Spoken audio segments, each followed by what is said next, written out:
If you could say one thing to the Italian government, one piece of advice for the finance minister, what would it be? Stop adopting the previous government's strategy, which I refer to rather harshly as the spoiled brat syndrome.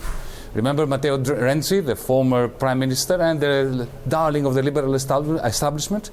He would pretend in Brussels that he was going to stick to the rules that Italy cannot stick to, because those rules are inconsistent with the Italian political economy. And then he would go to Rome and demand from Rome that Italy is given the right to violate the rules, the very rules that supposedly he accepts.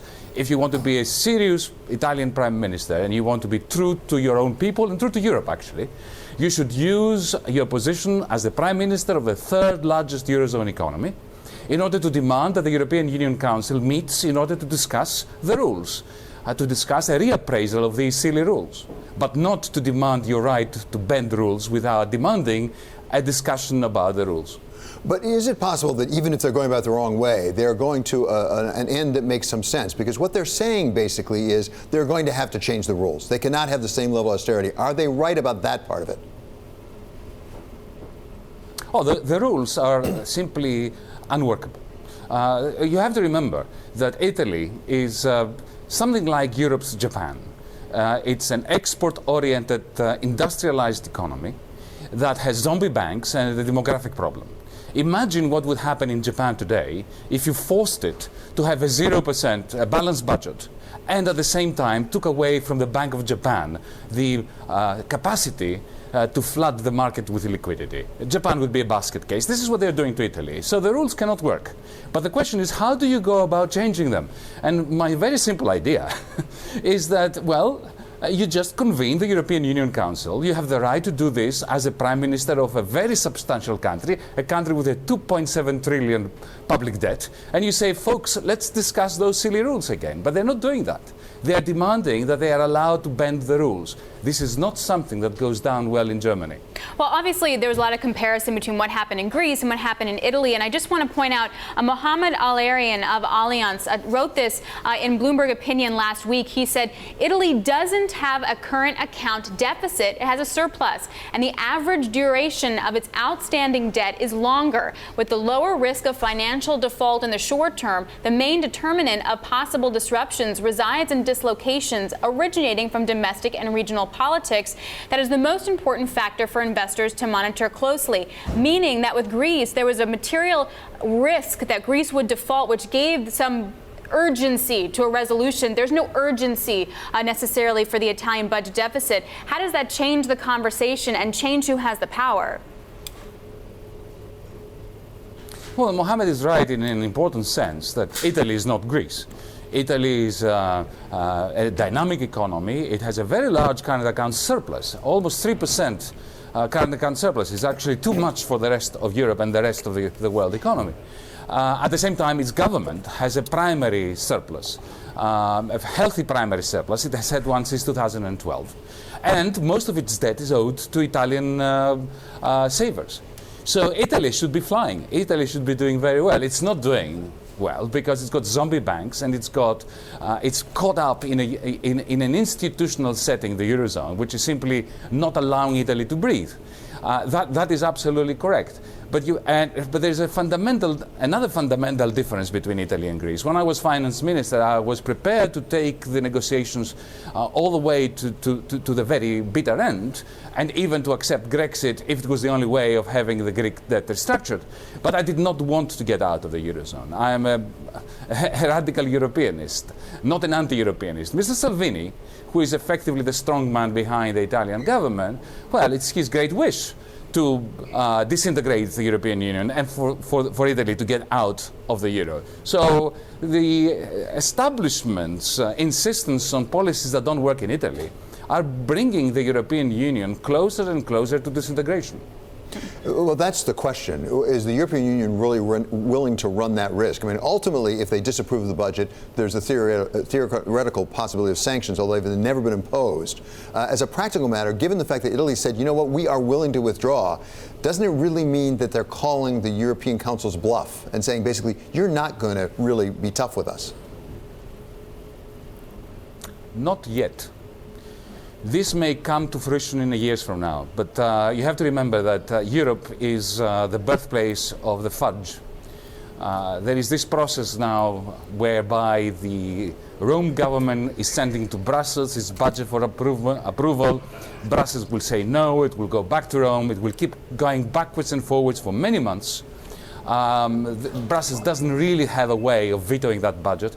My view is that this government, in particular Matteo Salvini, the strongman behind it, is not planning to have a major confrontation with Brussels on the budget until the European Parliament elections in May 2019.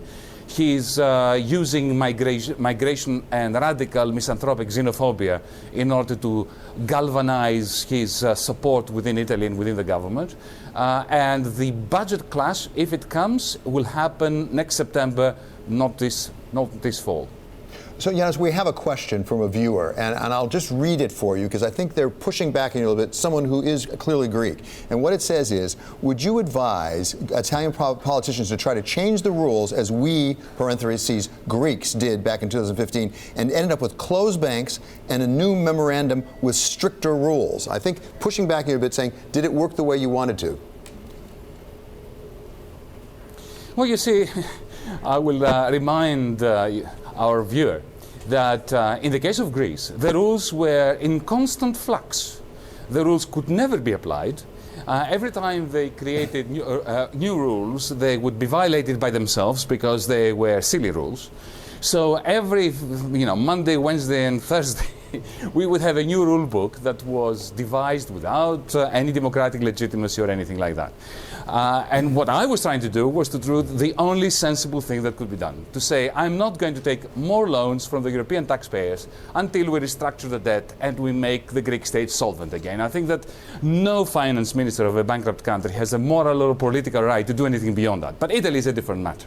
As I said, Italy, let's say that Italy was not in the euro today, Italy would be flying current account surplus, primary budget surplus of the government, a very successful export-oriented economy.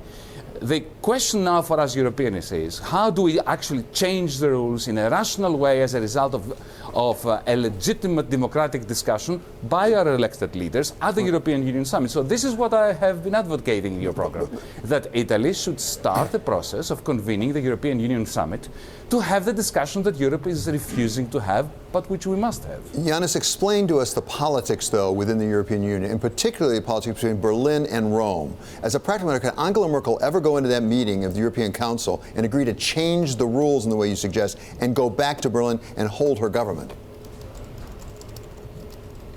Well, this is the grave difficulty, isn't it?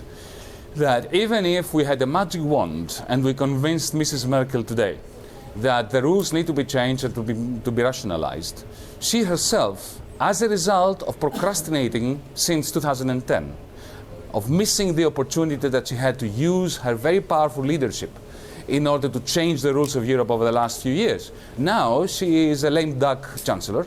Her own party has discarded her. They are simply waiting around until they decide whom they will replace her with. And you are precisely right. The European Union is now leaderless. We do not have Angela Merkel in a position to make the changes. But there is no alternative than a European Union summit that educates our publics. The public in the south, the public in Berlin, the public in the east and the west, as to the important changes that have to take place. Let me just put it, since we are on Bloomberg, allow me to put it simply. It is not possible to continue with a banking union in name, which is not a banking union in practice. We have a common currency area. Imagine if the United States, you did not have the FDIC, and the banks of Arizona had to be salvaged by a government, a state government of Arizona, that has no access to the markets. It's just insanity. We need to have this discussion. Yanis, when you if you were finance minister of Italy right now and you're looking at spreads of BTP and bonds and they're over 300 basis points, is there a level that would make you go back to the table and change? Well, the question is, what do you want to do? Do you want to cover up the crisis? We have an insolvency problem when it comes to Italian banks. And we have a very low level of investment. in real things that are necessary in order to promote proper growth in Italy. Now, these are the realities. For the last 6-7 years, we've been covering them up in a variety of ways. Quantitative easing by the European Central Bank, pretending that the banks were recapitalized when they were not really. I think that we are running out of fudges, that now the Italian government must go to Brussels and say, listen, we need a proper banking union, otherwise Italy cannot be sustained. So does that mean that you can see spreads really widen out? We do that, Yanis, are you looking at spreads then like 400, 500? Like, are we in a very dramatic world then, if that's your base case? Well, we had interest rates that reached in 2012 7.5%, if you recall. Huh? And the system held, but only by means of another fudge, which did what? It compressed aggregate demand, it compressed investment in good quality jobs, it continued the emigration of talented young Italians away from Italy, and the result of this is now we have this populist right-wing xenophobic government. It is about time that we stop fudging.